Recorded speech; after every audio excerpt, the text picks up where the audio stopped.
Welcome to Conversatio, the Belmont Abbey College podcast. This podcast aims to form and transform our community so that each of us can reflect God's image. I'm Dr. Joseph Wysocki, Dean of the Honors College and Interim Provost at Belmont Abbey College. I'm your host for today's episode, and today I'm joined by Andrea Lipinski, Vice President of Training and Consulting for the CiRCE Institute, where she also serves as Head of Mentor and Apprenticeship Program, and Elisabeth Sullivan, Executive Director of the Institute for Catholic Liberal Education. We're excited to talk about the rise of classical education, but I'll let Andrea and Elisabeth introduce themselves before we start. Andrea? Thank you for having me today. I'm really glad to be here. A little bit about myself. I currently live in the Pacific Northwest. If you haven't been there, I highly recommend you go on a trip. I started into the world of education on the behalf of my two children, and then continued. So once I learned that children become what they behold, I realized I better figure out what I'm doing. So I joined the CiRCE apprenticeship for myself, and then went into private schools teaching. I was asked to come back by CiRCE to help assist with the program. So that's kind of been my journey here. And within CiRCE, the head mentor has been a really beautiful role to be a part of, to be asked to join. So it's been a joy for me. Thanks, Andrea. I also found my way to my current role through my vocation as a mother.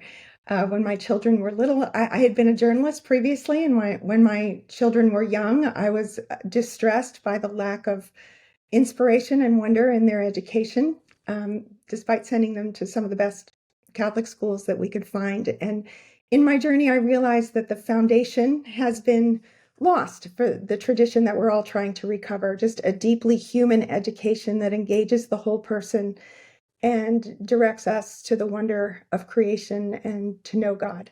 So I joined I was teaching middle school English literature writing, and in upstate New York at a private Catholic or private school in the Catholic tradition, and wound up discovering ICLE in the Institute for Catholic Liberal Education in its very nascent stage, and joined to help promote this vision and this recovery of a deeply human education. And that was in 2010, I guess. And now it's clear that this demand all over the country has been spreading, just a longing to return to an education that feeds the soul. And so our work has exploded. Along the way, as part of my search, I too did the CiRCE Institute. And fun fact here is that Andrea was my mentor. She was a year ahead of me, and it works on a mentorship program. So Andrea and I have, I've just been delighted to work with her in the past and to stay in touch with our friends at CiRCE. Well, thanks so much, Andrea and Elisabeth. I think we'll talk a little bit more about the work that we're engaging in together as Belmont Abbey College launches its Master's in Classical and Liberal Education, and the partnership with both CiRCE and ICLE. But first, I thought maybe we would talk a little bit about the movement itself, the demand for the movement, what exactly it is. I think for our audiences here on the Conversatio podcast, some people have heard of this movement and are already steeped in it. Others might be hearing about it for the first time. So maybe I'll start off with just a question that begins with the cliche, right? Like we have a cliche that is thrown out all the time when we talk about classical and liberal education, and sort of delving into that to see exactly what it means. So we throw out these three transcendentals. We say that a classical education is an education that cares deeply about the true, the good, and the beautiful. And we all maybe sort of have a sense of what that means. But maybe we can explore each of those a little bit and talk about how the classical movement, the classical and liberal education movement, understands those things, and specifically how it's trying to address those. I would imagine that any school today, even those who are not in this tradition that we're talking about, would say we care about the truth and we care about doing good, maybe not care so much about the beautiful or that always gets cut, the arts get cut. But I think this movement has a very different understanding maybe of the true and the good. So maybe let's start off with this idea of the true. What is it specifically about this type of education that helps to make young souls receptive to the truth, or the types of learning that helps them to pursue the truth better? How does the movement understand the true? So I'll turn it over to either of you. Maybe I'll jump in on this one. Sure. I think it's important to look at the context of the history of education. We hearken back to the classical world because in some ways we have more in common with ancient pagans than we do with modern educators, because they believed that truth exists, that it can be known, and that it can be communicated. And so the very structure of classical liberal education is ordered toward this pursuit of truth. How do we find these clues in creation, in the human person, that point us to something higher, something deeper, that resonates in the soul? And so tapping back into the idea, this very logocentric view, ironically, it's before the incarnation, and the ancient pagans are essentially looking for the logos, the ordering principle of the universe. That is answered in the incarnation. That's answered in Christ. So Christian or Catholic classical liberal arts education knows that there's this ordering principle. We know that truth is a person. And so that casts a different light. It's the integration of faith and reason. And it turns out that learning is much more fun when you know that there's meaning there and you're on a hunt to find that. Thanks, Beth. I would add that when you talk about all three transcendentals, that those are the things that feed the soul.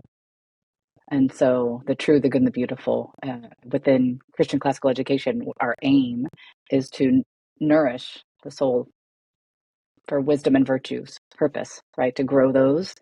How do you feed that? What part feeds that part of the soul? And that's the true, the good, and the beautiful. All three of them. I know you asked us to speak on truth, but I can't separate them and to identify their purpose is to actually feed the soul. And how do we identify them? How do we perceive the true? Through the 7 liberal arts. Those are the arts of truth perception that give us the ability to perceive it. And as Beth said, like it is knowable and truth is communicable. And those arts are what give us that tool to do it. Maybe I'll go a little deeper in responding to your answer, Andrea. So let's talk about those particular arts. One that I want to pick on here, because I think there's always this dichotomy, perceived dichotomy out there between sort of modern education, classical education. There's so much of an emphasis on STEM education out there in the world today, in terms of when we think of education policy and what ought to be promoted out there in the general secular world. The classical and liberal education talks about something called the quadrivium.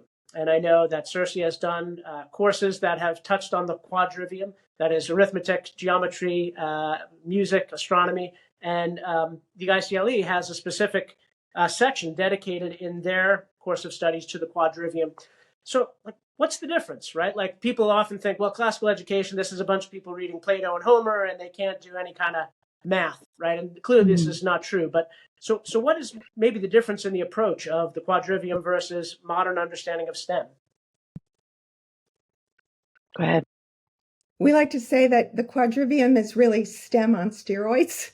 It's it's looking at the language of number, God's language of number, in an ordered universe, that there's patterns and there's a way of looking at things that grows to unveil truth, whether it's the Fibonacci sequence in nature, whether it's the fact that the sounds that we hear that are pleasing to the ear, the music that is pleasing to the ear, you can trace those same ratios and those same patterns, for example, to the proportions of a Gothic cathedral.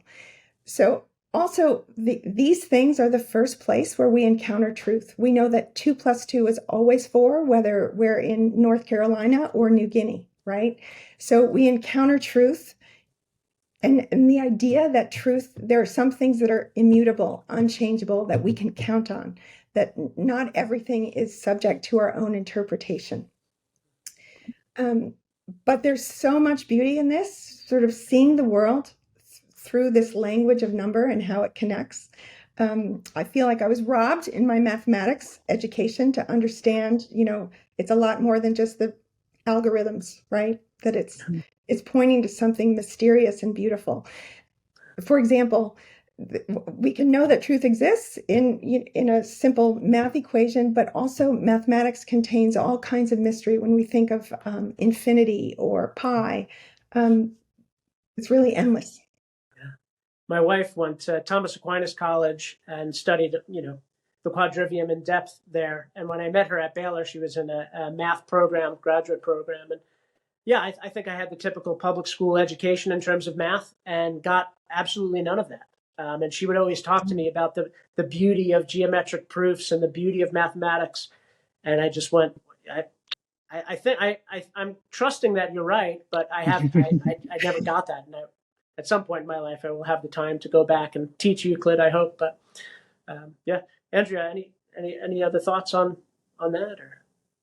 Well, I think a piece of what I heard in your question was the comparison of modern to classical education's view of the maths, the number, STEM, right? And so I will add to my piece of the story. I learned how to play the game. I was really good at modern education's game. I could show up in the teacher's classroom, figure out whatever he or she wanted me to hand back on a piece of paper, walk out the door, and never think about it again. And I was praised for it highly, right? But as you've said, Joe, what did I learn? What fed my soul in that? Nothing. And so I've gone back now with my children and been able to play with Euclid, and it's just a delight. So the comparisons that are possible with looking at pondering number for the sake of number, not for the sake of getting the right answer on my piece of paper. I was great at plug and chug. Yeah, sure. Right. So, but Euclid isn't that at all. And just arithmetic, we've played with number in the apprenticeship to where we'll put on the board 0 to 9 across the top, 0 to 9 going down the left, and either add them or multiply them, and then look for patterns of how these numbers relate to one another, right? Just to ponder for fun's sake. And in our world for the renewal, we often ponder lines from a poet, right? We'll sit and do that together for hours. And so the same thing is possible with number. It seems to me, especially in a world where, the power of AI and other things that can calculate for us, right? That math as sort of empowering somebody to do high level calculations, there's really less of a necessity for that, right? And in a way that frees us up to have a better math education that really is, a response to feeding the soul in that way that both of you described it. I love that. One of the things that Pope Benedict XVI talked about is the tyranny of relativism, right? And this seems to be something that most of our students, even students who are coming from a religious background, if you push them hard enough, right, this sort of relativism has seeped into their thinking. And we see some of the consequences this has led to. What are the ways in which the classical and liberal education tradition respond to and gives students a foundation on which to build a coherent view of the world? This is one of the starting points with teachers when we talk about this, Pope Benedict's quote, and what is he saying there? He's saying that if there is no truth, only power prevails, right? Either there is truth or it is the will to power. So even in the baby steps, as we are teaching children that something is true, like we said, math facts, or we begin to know by our senses, through our senses, right? Those things are the pathway to eventually, as an older child recognizes that there are some things that are universal. There are things in the moral law that are universal. That desire for justice that we see in many of the ideologies that are around us now, there is a desire for justice. But what is justice? It's to give the other his due. So I think that the entire classical liberal arts tradition is ordered toward this in every way. Like, how do we go back, look at both the small details and the big picture about who we are and what is common to all of us. So it's ultimately unifying, but it's true that The left has had its long march through the institutions, and we need to start with the youngest hearts and minds to show that there is goodness and there is truth and there's beauty. Piece of what we're doing with cultivating wisdom and virtue is for the human to be able to love their neighbor. And so right now, the separation among cultures is strong, right, with tribalism happening across our nation. Um, and I believe that this way of cultivating a human being to order their loves, to think of another, to care for themselves in that, right? Christ says to love your neighbor as you love yourself. That's possible with this. When you're mentored by a person who says, like, I'm gonna hold you to something when you can't hold yourself. I'm gonna be your external chest. Um, as you are building up, as this builds up your chest and yourself, so that you can then self-govern, right, and become liberated to go out and continue this in your home, right? Everybody, we each have our own kingdom that we will rule and reign over. And the first kingdom is in our family.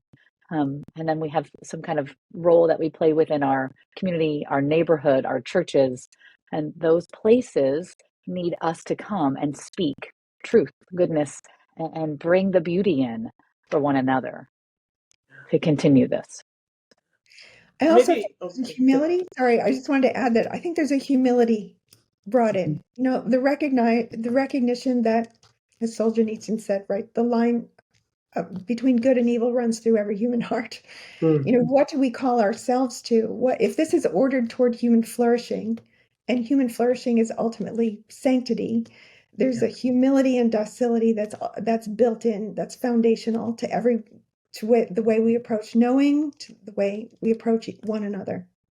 Yeah, but I wanted to pick up on that. I mean, what role do you think classical and liberal education plays in evangelization? Right. I mean, we're seeing, the increasing growth in the nuns, NONES, that Bishop Barron talks about. That the faith is just not compelling. It doesn't seem reasonable. It doesn't seem to fulfill a need, a perceived need. So is there something about this educational movement that is helping to cultivate the ground for to evangelize for Christians? Is there any relation there? There's no guarantee in this education, right? So I can educate a child where I have laid before them a feast on the true, the good, and the beautiful through excellent story, myth, fable, as well as number, and we have feasted together.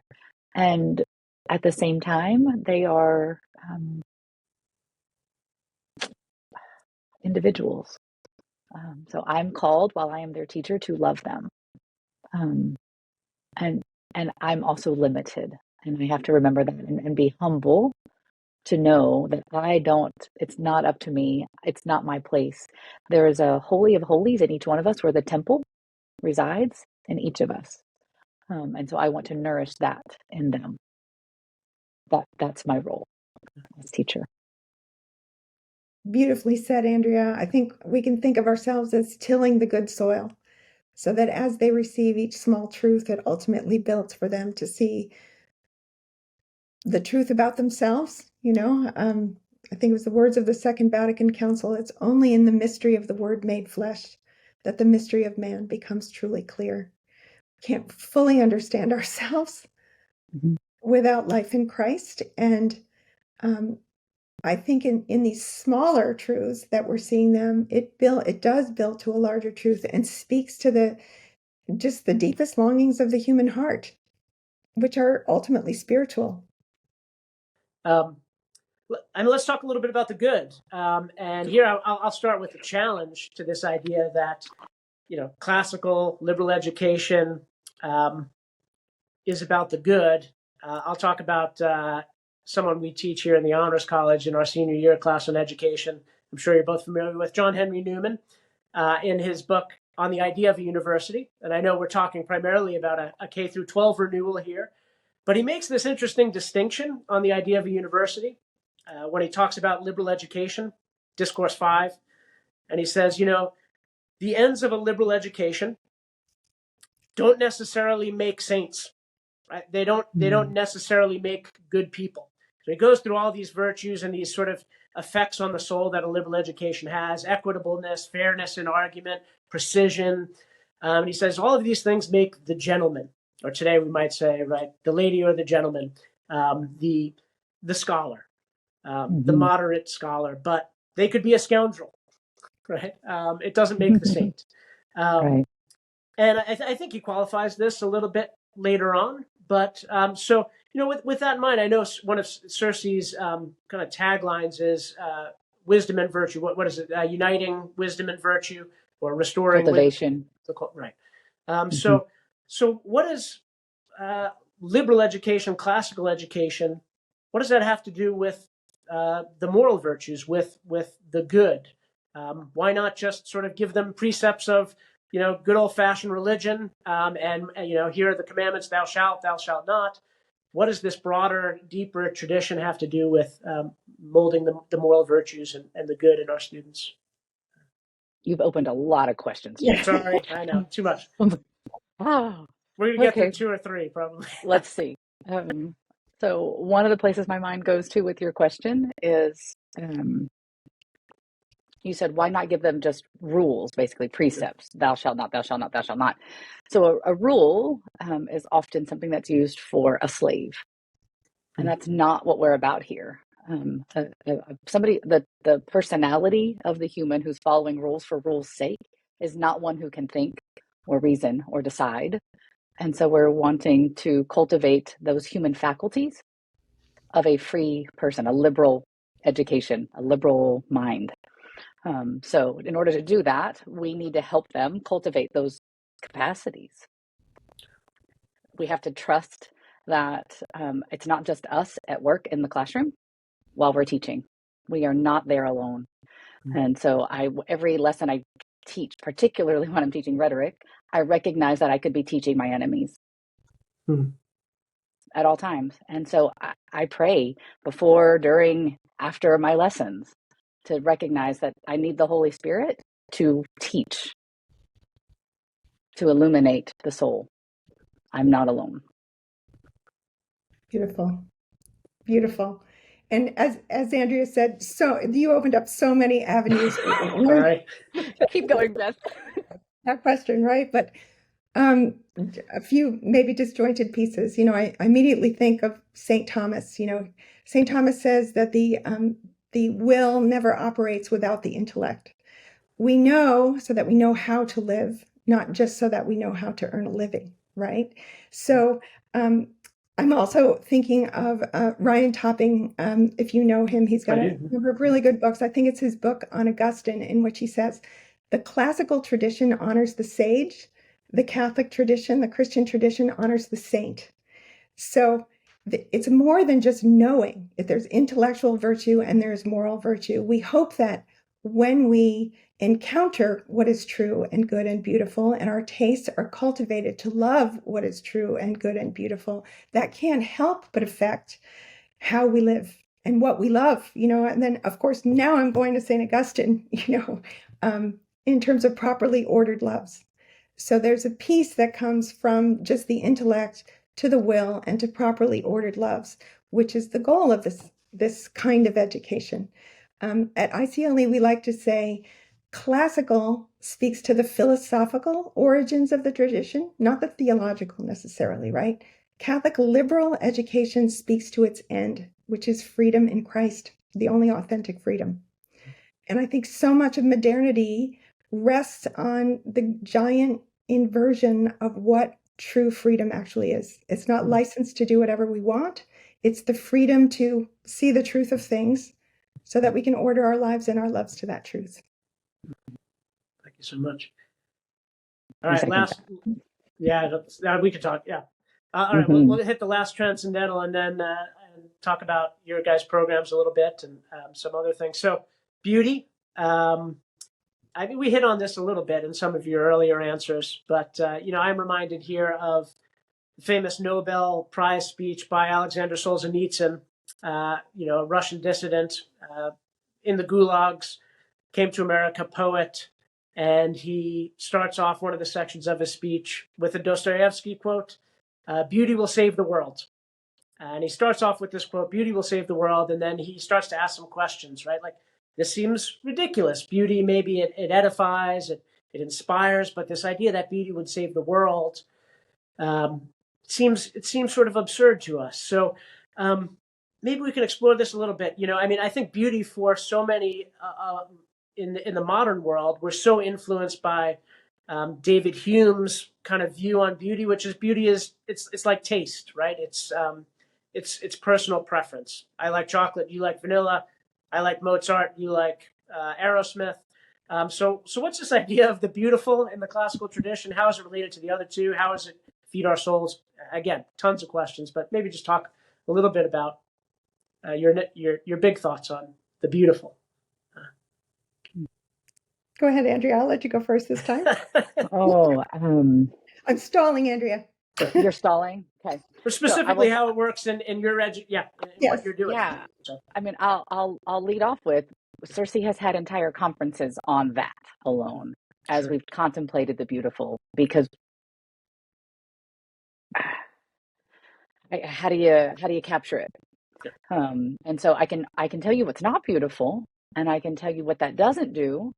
And I am still looking and wanting to gaze upon the beautiful. The beautiful will often cause the physical body to step back, like you'll take the gasp, right? And it's not always a physical beauty. There's a beauty in a response of how you see people respond to one another. Right? There's that kind touch and the gentle response that is beautiful. And then there's a need, once that body notices it, the body often wants to do likewise, reproduce that. And so I think the beautiful calls us to that. Yes. And just to build on what Andrea said, it reminds me of sympathetic strings, if you know that phenomenon. It's just our souls respond to beauty in a way that it doesn't have to be processed through our intellect. Yeah. So in an age when truth is so broken and so tortured, beauty seems to be the thing that can unite us. People respond to something beautiful in nature or a beautiful gesture. It just responds to the deepest part of us, but it also calls us to something more. We know there's something beyond it. It's beautiful in and of itself, but it speaks to something beyond, I think. And so this idea that beauty will save the world, I think Dostoevsky's onto something there. Because you can see that it's a unifying transcendental. Yeah. It's deeply unifying. And I find a lot of hope in that. Andrea, I wanted to pick up on something that you mentioned in your answer that I think is key for CiRCE, I'd imagine ICLE too, but you mentioned wanting to reproduce something, which reminds me of this classical focus on imitation, mimesis, or I don't know how to pronounce the ancient Greek, but I know this is really important for the CiRCE Institute. And so can you tell us a little bit about the role that imitation plays in classical pedagogy? So to understand the nature of a human being, particularly we look at children, as that children imitate what they see, right? So we become what we behold. And so oftentimes children go into similar fields as their parents, right? Like go back before there's the plethora of choices in every grocery store. You became what was near you and what you saw, and got to know the rhythms of. And so likewise, while we're teaching, knowing that that's inherent in the nature of a human being, we lay before our students whatever the next skill is that we want them to also be able to do. And we model it for them and then we give them a gentle step before they are asked to do likewise. And if we make the gap too big, right, they're going to fall in the hole. And if we make the gap not large enough, they're not challenged. There's not something for them to rise to the occasion of, right? And so there's that spot where the teacher's dancing with them to figure out that space for them.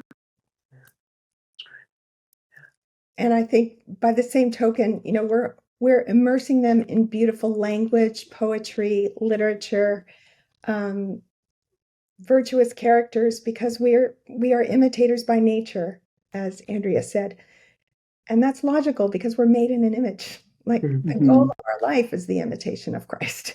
And so it's natural that we would learn in this way, but consider how this has been completely rejected in modern education. Modern education prizes, they make fun of rote memorization, and we can go into a whole other topic of what's valid memorization, what's a valid use of memory, and what is rote memorization. But the completely rejection of imitation, because we crave creativity. We value the original thought. Well, your 6-year-old can tell a story, but his or her imagination is first being formed by something, right? So we have to understand the order of these things, that we're imitating what is excellent before we can add, think of a classically trained piano player. A jazz musician probably is pretty strong in terms of the foundational things. You can't be creative unless you have the foundation first. And if I could pull the Jesus card for a moment on that one, right? Jesus often said, I do what I see my Father doing. I do what my Father says. And so he sent us out to go and do likewise, to be like him. And so that's our goal. That's our hope and our prayer.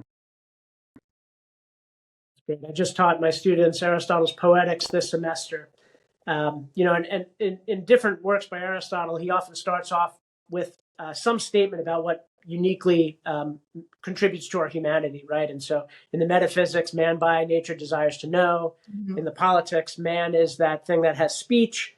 But at the beginning of the poets, right, man is different from the other animals in being a great imitator, right?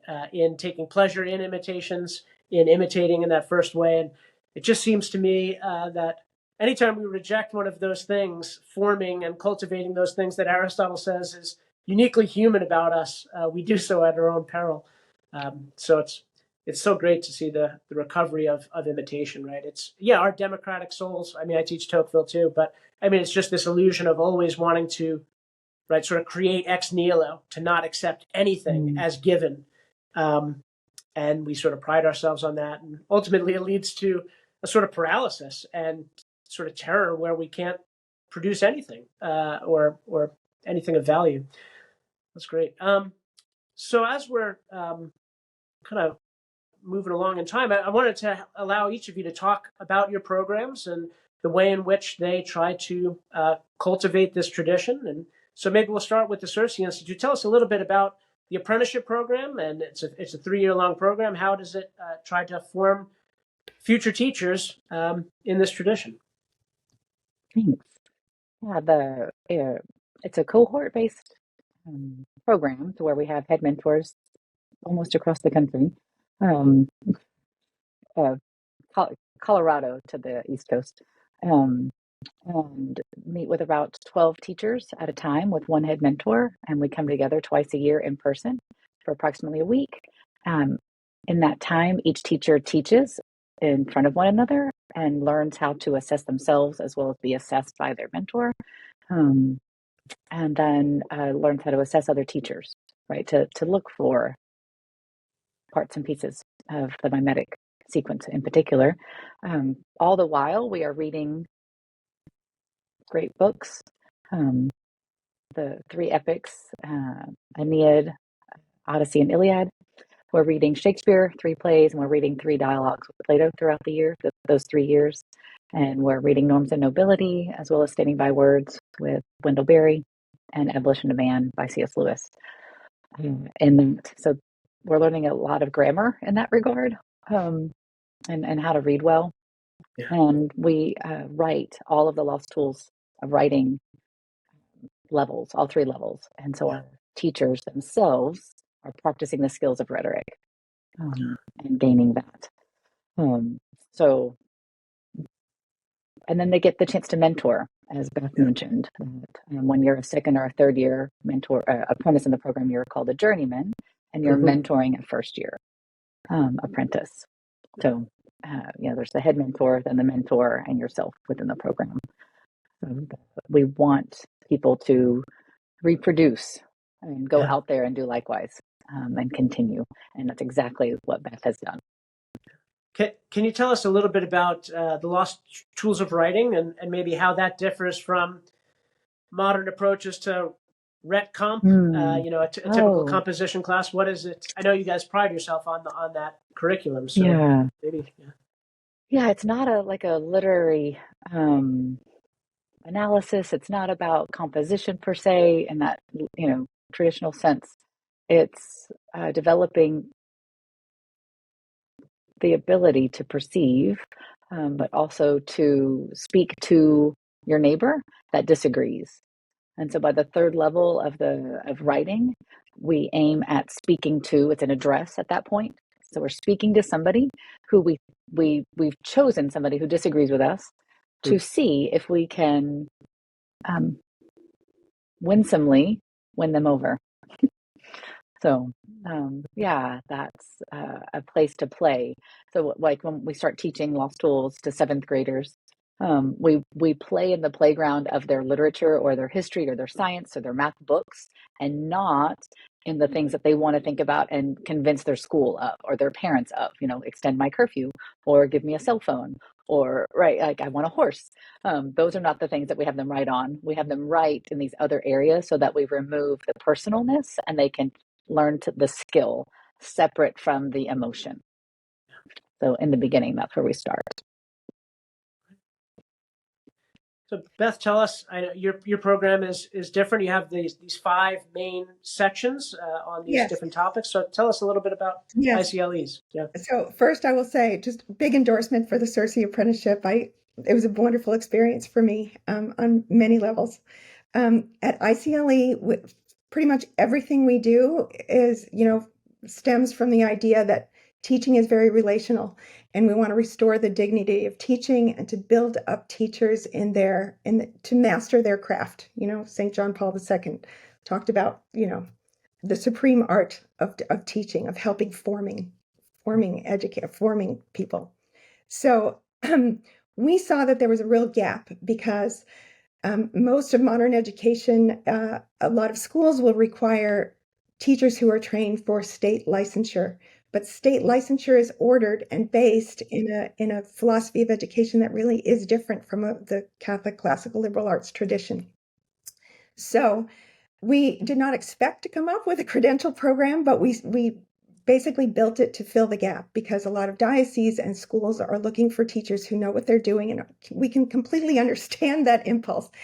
Those of us who have taught know that it's very hard to just step into a classroom without a mentor, without skills. So our program is an 18-month program that allows someone who hasn't taught before, or someone who has taught some but wants to go deeper, to take this program alongside their actually teaching in the classroom.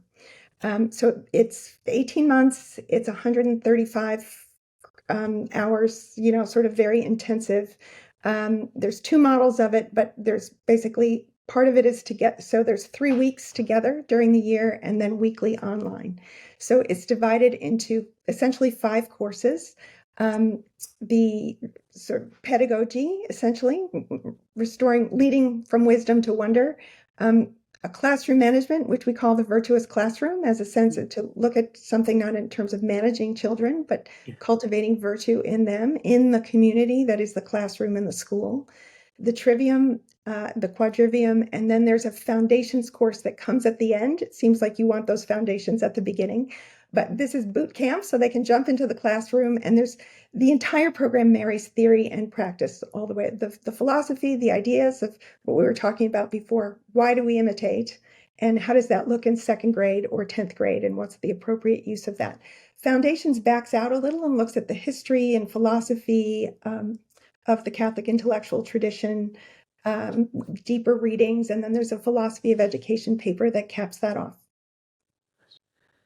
Thank you. Maybe as we're winding down in terms of time, I want to ask about what you're seeing and what the impact of all of this might be. I hate modern education lingo. It always talks about outcomes and SLOs, student learning outcomes, and I find it to be sort of soulless, bad assessment. But Scripture tells us we should be able to give a cause for our hope, and ultimately that's Christ. And but this educational movement, which is tied to Christ, but to something to this deeper tradition. I mean, what do you see coming out of it? What do you sort of hope to see in this world? In the next generation. What do you think the impact will be? Or I mean, make it at the smaller level. What have been some of the impacts you've seen already? Some of the highlights or the stories you've seen that have given you a cause for hope in what you're doing. So feel free to take that wherever you'd like. You want to go first, Beth? Yes, I can say that we see great cause for hope because we see over and over and over teachers being renewed in their vocations to see the bigger picture and really just to be on fire themselves once again for learning and to master their craft. And the beautiful thing is that, I mean, as you can imagine, a teacher who is filled with wonder and awe and excitement, that's infectious, right? And a teacher has exponential reach on the children he or she serves. And so we just see this spreading because, especially I can say as a parent, once you've seen the difference in your children who are learning in this way, the joy in learning, you have to have it. You really can't go back to anything else. You can't go back to the factory model of education because this is what we're made for. Just to know, as Aristotle knew. Yeah, I'll add a story. I'll capture it that way. I have an apprentice right now. She came in, she's in her second year and came in having not been in the classroom before. It was her first year teaching. Her children have all grown, left the nest, and she's walked into a private school, Christian school, to teach for the first time. But doesn't know how to do it. So she puts herself in the apprenticeship at the same time as she puts herself in this school. And she does the choosing. The school didn't, she just knew she wanted more. She wanted to know what she was doing when she walked in. And right, your first year of teaching, it's worse than a fire hose. Right? So any of us here, she's in her second year now, and she sends me a note, a photo of a classroom note that one of her students gave her that says something to the effect of, "I just want to be like you." Right. And she said, "So maybe I'm doing something right, Andrea?" Question mark. Like, oh, sweet friend. Right. So she came in, only knowing her modern education. And so what do? We reproduce what we know. She needed to learn something else. And so throughout her first school year, she rearranged her desk. She changed the beautiful space that she was meeting in as she learned of what was possible. And then she's seen slowly as change in her students' behavior, attentiveness, and desire to be present has shifted. So that's what I see as possible. I hear people who come to us asking, "Can you can teach a teacher how to teach?" I was like, "Yes, we can teach a teacher how to teach." There's a skill that can be taught, and so and doesn't have to be scary. I can't teach you all the content. You need to know some content, right? I'll teach you the skills.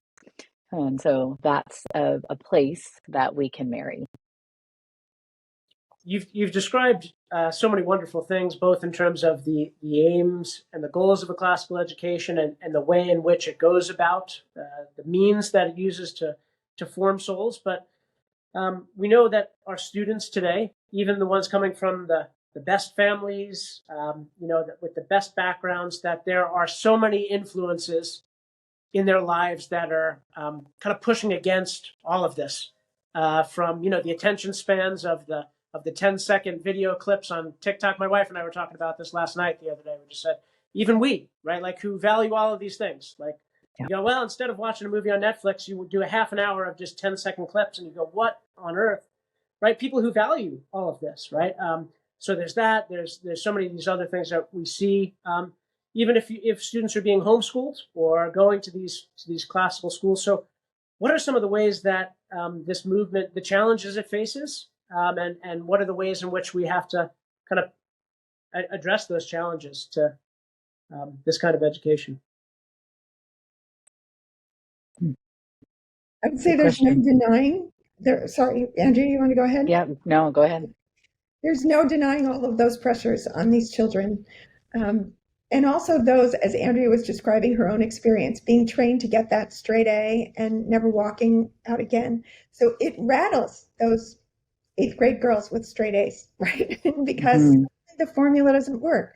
Suddenly they're being asked to go deeper and to think on their own, not just have a study guide that they recognize. And it's a little unsettling at the beginning. The little kids, that's not true. They take to it like ducks to water immediately. Like it's just, just meshes with who they are at the moment. But in our experience, it doesn't take that long. Especially you inject story. Like we learn by story, our Lord taught by parable. When you're beginning to ask the deeper questions and asking them to think, it's fun to think. And these are big universal questions that speak to every human heart. So it takes a little bit of jockeying at the beginning, but in our experience, in my experience in the classroom, it didn't take that long. And I will say one other beautiful thing. I'm thinking of, the sixth grade boy class clown who doesn't think of himself as a scholar. But once he's engaged, once it means something, like these questions we're asking in the classroom, he cared and he dialed in and he became an excellent student. Not only was he good at public speaking, he actually learned how to write these thoughts down. So when there's a desire to know, the skills come along with it. I think modern education has taught skills and facts without any larger meaning. And who can blame anybody for disengaging from that? My mind has gone to lots of different places because of what you just shared. I don't remember the original question. I Oh want to make yeah, sure I I answer the mean the question. challenges that the cultural challenges to this education and how we respond and try to push back. Yeah. I was like, I think the one of the first words you said, Beth, was to acknowledge it, right? To not deny it, and to recognize it, and that is the start, and then not to feed it, to actually feed, right? So if we're going to cultivate wisdom and virtue in our students and in ourselves, because I appreciate you, Joe, saying, hey, even us, people, adults who want the true, the good, and the beautiful, will find ourselves not cultivating that, instead planting seeds elsewhere in a different soil, right? So how do we cultivate this wisdom and virtue with the true, the good, and the beautiful, so we continue to feed it and offer it, and to do so without shame.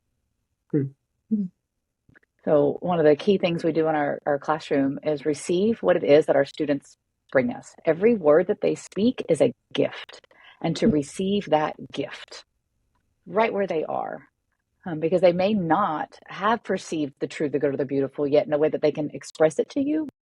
And so we need to be patient and meet them where they are, and be joyful for whatever little flower they hand us.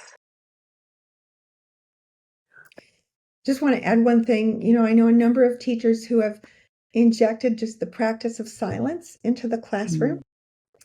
And at first, it's so uncomfortable to have, let's say, 5 minutes of just silence at the beginning of the year. But by a few months in, those children are craving it. And when you begin to coach them in ways to find comfort in that space that is silent, to listen to the still small voice, of course, Mm-hmm. we all need that. And they respond to it over time. It takes some coaching, it takes some experience, but by the end, they're craving it. It's like the lessons, right? When we're teaching them lessons that are skills, and we're not teaching them how to give me back the answers for my test. When I first was doing that in the classroom with older students, like you mentioned, about the young ones are ready. But when you step into a classroom with seventh grades on up, and they've been taught how to regurgitate the answers for their teacher, that's what they've been taught. They haven't been taught how to learn. They've been taught how to regurgitate. When I'm expecting them to learn and engage, they were completely uncomfortable, told their parents that I'm not teaching them anything, because they didn't know what to do. And so I had to build a relationship of trust with them to let them know there's love here. And I'm not trying to set them up for failure, because this just looked like a failure to them because it wasn't familiar. So that's part of the change of changing the culture has to happen. And so we have to hold to what we know to be good for them. even when it's not what they want. Their mouth isn't going to proclaim it in the beginning or ask for it. But because we hold to the true for them, they can come along. And as you shared with silence, that's one beautiful example of a gift to give them for the rest of their lives. Yeah, so much of what you said here touches on this hope that I have in this movement.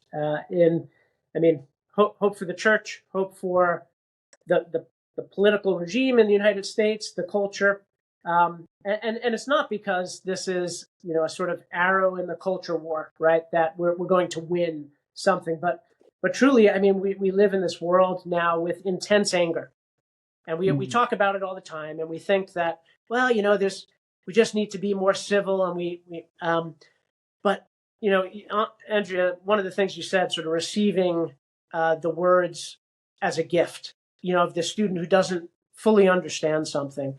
And as I taught Aristotle's rhetoric this semester as well, and one of the things he says that causes anger is that he calls it a slight, right? We get angry because we're slighted.